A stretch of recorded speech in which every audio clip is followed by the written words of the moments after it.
माणसाची मनं बदलत जातात हो. मी असा उन्हात उभा होतो, तहान लागलेली होती, पाणी मिळत नव्हतं. रस्त्याच्या पलीकडे एक बिल्डिंग होती आणि बिल्डिंगच्या खिडकीतून एक जण मला बाटली दाखवते पाण्याची. तहान लागली, ये कसलं भारी वाटतंय हो. तहान लागलेली आहे आणि कुणीतरी तुम्हाला खुणावतंय, पाणी प्यायलंय, कसला आनंद होतोय. काय माणूस भेटला.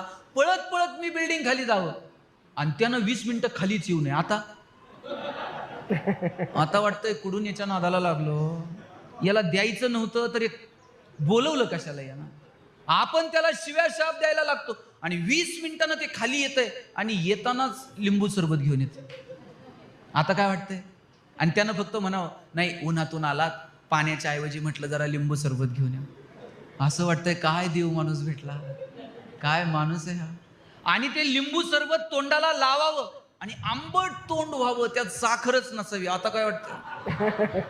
आता वाटतं याचा गळा दाबू का काय. आणि तेवढ्यात त्यानं खिशातून साखरेची पुडी काढावी आणि म्हणावं, मला वाटलं शुगर बिगर असेल, टाकू का.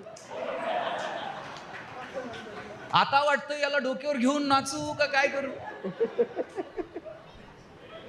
आपली इतरांविषयीची मतं आहेत ना, छोट्या छोट्या गोष्टींनी बदलत जातात.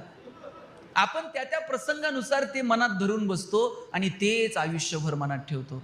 या सगळ्याच्या पलीकडे जा, मस्त जगा. आयुष्य खूप सुंदर आहे.